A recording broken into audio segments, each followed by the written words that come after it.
วันนี้จะมาคุยเรื่องการรักษาเกี่ยวกับโรคภัยไข้เจ็บที่ต่างแดนสถานที่การรักษาหรือว่าบอกว่าจะเป็นอนามัยไกลบ้านหรือว่าเป็นโรงพยาบาลใหญ่ในจังหวัดขั้นแรกไปถึงก็คือยื่นบัตรไปแล้วเขาก็เช็คว่ามื้อนี้เฮามีนัดบ่นัดจักโมงมาก่อนเวลาหรือว่าจังใดอีหยังประมาณนี้เขาจะมีเจ้าหน้าที่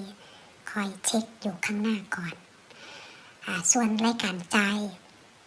ถ้าสมมติว่ามื้อนี้เฮาได้คุยกับหมอหรือว่าได้พบหมอก็คือต้องจ่าย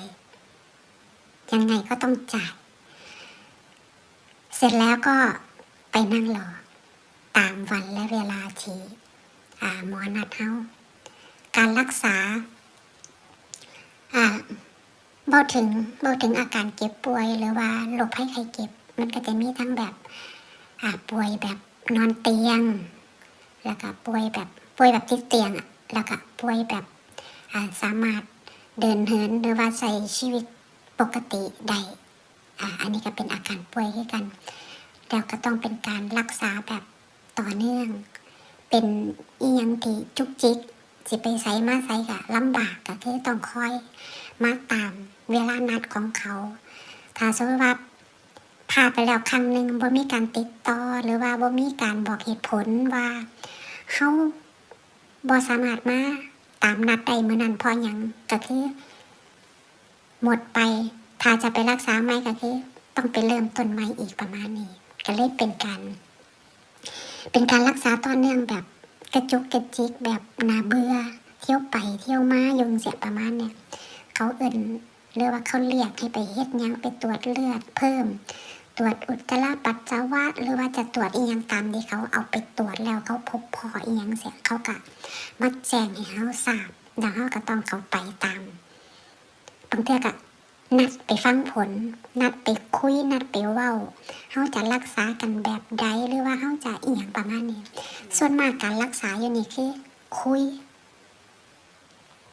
เบื้องต้นคือคุยประมาณว่าคุยนี่คือคุยกับหมอถ้าได้คุยกับหมอนี่คือต้องได้จ่ายตังค์เป็นการคุยแบบถามอาการของเฮาหรือว่าถามสิ่งที่มันผิดปกติในร่างกายเฮาคุยกันก็จัง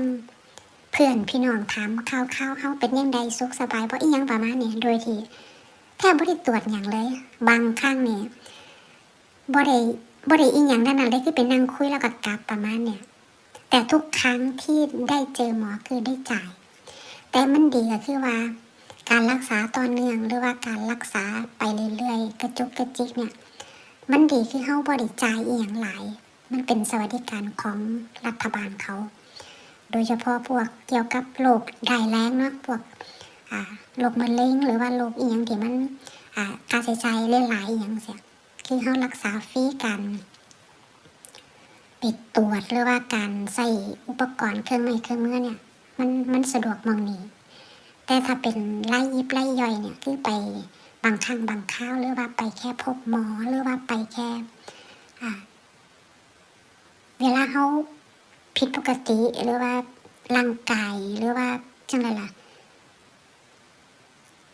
การเจ็บป่วยที่เป็นภายในร่างกายเขาโดยที่เขามองไม่เห็นเนี่ยมันลำบากมันต้องใส่อุปกรณ์มันต้องใส่เทคโนโลยีในการตรวจหรือว่ามองเข้าไปข้างในภายในร่างกายเขาว่าเขาเป็นอีหยังกันแน่อีหยังประมาณนี้มันก็เลยเป็นอีหยังที่ว่าเป็นการรักษาแบบจังไรล่ะบางเทื่อน่ะมีความรู้สึกว่าก็บ่ได้เป็นหยังนะแต่ถ้าเวลามันจะเป็นเกี่ยวกับระบบร่างกายพวกเส้นพวกเอ็นหรือว่าพวกยุ่ๆกะเท้าบวมขาบวมซื่อๆกะอาจจะเป็นด้วยความคิดส่วนตัวก็คือการหมุนเวียนโลหิตภายในร่างกายเฮาโดยอากาศสภาพอากาศที่หนาวเย็นแล้วก็เป็นเมืองหนาวที่สำหรับเฮาที่มาจากเมืองร้อนก็คือจังได๋ล่ะหนาวนี่คือหนาวตลอดปีก็ว่าได้แม้กระทั่งซัมเมอร์หรือว่าช่วงหน้าร้อนเนี่ยก็ยังแบบยัง ต้องใส่เสื้อแขนยาวอีหยังประมาณเนี้ยนี่คือคำว่าหนาวของเฮาเนาะช่วงซัมเมอร์ฝรั่งใส่แต่กางเกงขาสั้นเสื้อสไนยางออกกำลังกายแบบสบายๆแต่สำหรับเฮานะความรู้สึกของเฮาคือเฮาหนาวไง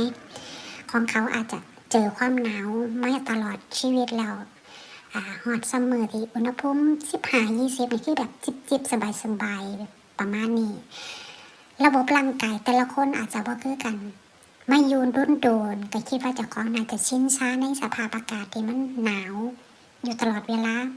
แต่ไม่เลยเฮามาอยู่โดน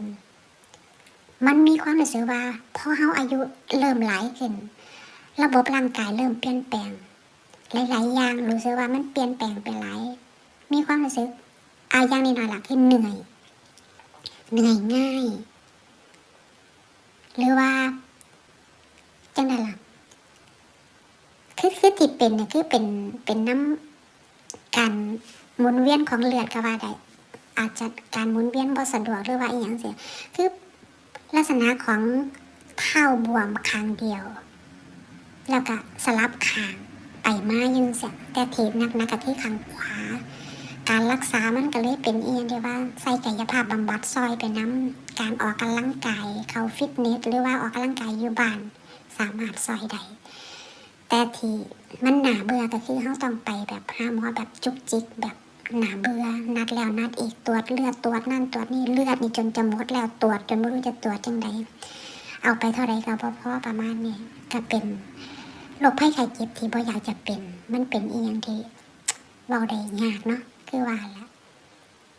ความบ่มีโรคเป็นลาภอันประเสริฐบ่ว่าจะอยู่ไทยอยู่ต่างแดนอยู่ไสก็ตามคิดว่าอย่างนั้นแล้วก็บ่เคยปฏิเสธว่าเงินไม่สำคัญไม่เคยพูดแต่เรื่องบางเรื่องหรือว่าโรคภัยไข้เจ็บบางอย่างเงินหรือว่ายารักษาโรคหรือว่าหมอบ่สามารถช่วยเฮาได้นอกจากตัวเฮาช่วยเฮาเองให้กำลังใจตัวเองคิดว่าถ้าจิตใจเฮาเข้มแข็งมันก็จะเฮ็ดให้ร่างกายเฮาเข้มแข็งแล้วก็แข็งแรงคือกันประมาณนี้สู้ๆสำหรับคนไทยในต่างแดนถ้าเจอสภาวะเที่ยวออกโรงพยาบาลปานเที่ยวไปนะนี่คือแบบมันหดหู่มันเป็นอีหยังที่ว่าไร้ญาติขาดมิตรตัวเดียวคนเดียวจริงๆเห็นสภาพอยู่น้ำตามโรงพยาบาลบ้านเฮาเนาะเวลาเจ็บไข้ได้ป่วยแล้วญาติพี่น้องมานั่งเฝ้ามาถามข่าวๆแบบเห็นภาพแล้วมีความรู้สึกว่าเห็นบรรยากาศแบบนั้นน้ำตาไหลดิโตนเจ้าของ ประมาณนี้เลยเล่าสู่กันฟังการรักษาในต่างแดนก็จะประมาณนี้